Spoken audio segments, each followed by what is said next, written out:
Thomas Bradford stood in the doorway of his study, coffee cup in hand, watching his daughter Emma practice scales at the grand piano. At 8 years old, she had her mother's blonde curls and serious expression when she concentrated.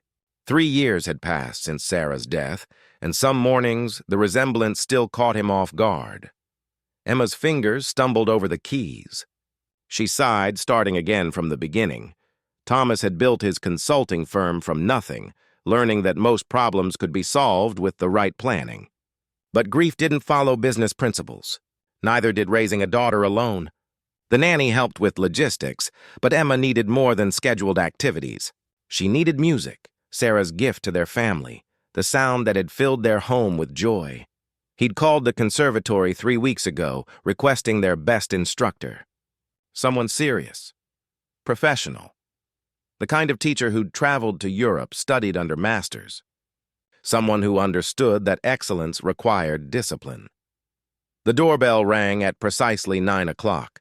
Thomas straightened his tie and opened the door. A young woman stood on the porch, wearing a simple floral blouse under a dark green cardigan. She carried a worn leather music bag and had blonde hair pulled back in a casual half ponytail. She looked nothing like the distinguished professor he'd imagined. "Mr. Bradford, I'm Grace Mitchell, from the conservatory." Her voice was gentle, warm, not what he expected. "You're the instructor they sent?" The words came out sharper than he intended. Grace's smile faltered slightly. "Yes, I know I'm young, but I've been teaching for 6 years. I have references. I specifically requested someone with extensive credentials. Concert experience." Thomas heard the stiffness in his own voice and disliked it. He sounded like his father. There must be some confusion. "I teach primarily children. The conservatory thought wrong." Thomas rubbed his temple. "I'm sorry you came all this way. I'll call them and sort this out." A small voice came from behind him. "Daddy?" Emma had appeared in the foyer, her pink dress slightly wrinkled, hope bright in her eyes. Grace knelt down to Emma's level, and something in Thomas's chest tightened at the gesture. It was so natural, so much like Sarah used to do.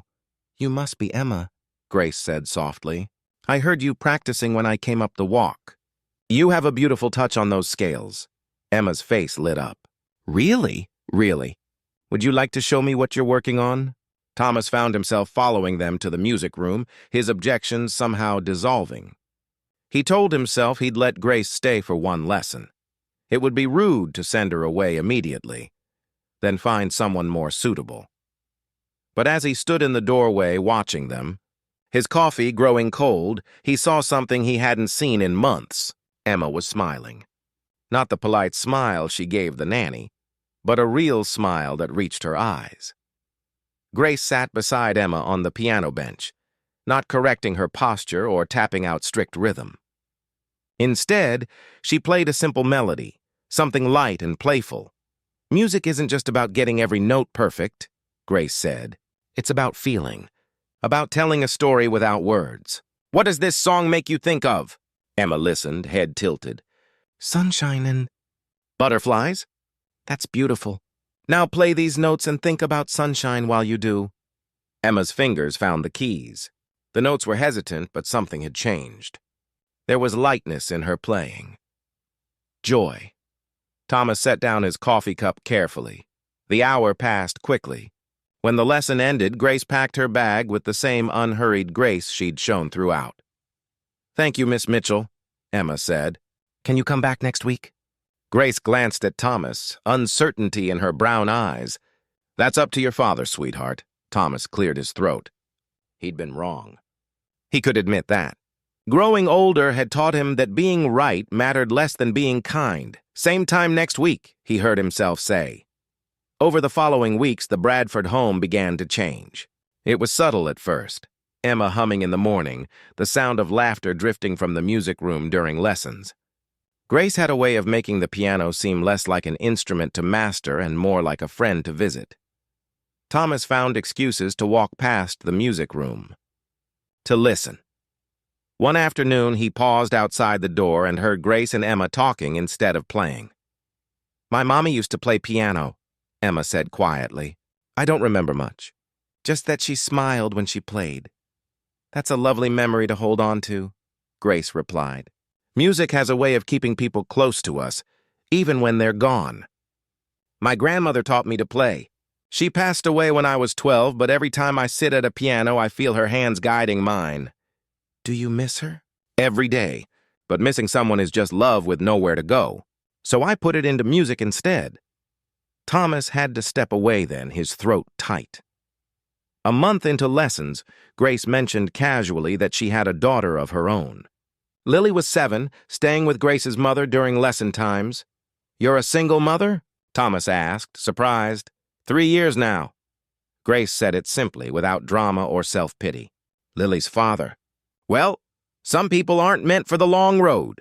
But Lily and I were managing just fine. Thomas recognized that tone. He used it himself when people asked about Emma. That careful balance between honesty and strength. It's not easy, he said. No, Grace agreed. But the hard things often matter most. Emma overheard and immediately insisted Lily come to the next lesson. Thomas watched the two girls become instant friends, the way children do when they recognize something familiar in each other. Grace sat at the piano bench with both girls, teaching them a duet. Their laughter filled spaces in the house that had been silent too long. Thomas realized he'd been wrong about many things. He'd thought Emma needed perfection, discipline, excellence.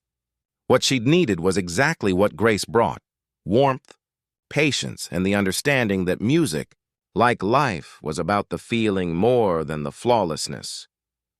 On a cool autumn afternoon, after the girls had gone to play in the garden, Thomas and Grace stood by the window watching them. I owe you an apology, Thomas said. That first day, I was dismissive. I thought I knew what Emma needed. I was wrong, Grace shook her head gently. You were protecting her. That's what parents do. We think if we can just control everything, keep them safe from disappointment, they'll be okay. She paused. But I think they need to see us be imperfect sometimes. To know it's okay to make mistakes and start again. Thomas looked at this young woman who somehow understood things it had taken him decades to learn. The conservatory. Didn't make a mistake after all, he said. Grace smiled. No, I don't think they did. In the garden, Emma and Lily were making flower crowns, their laughter floating through the open window like music.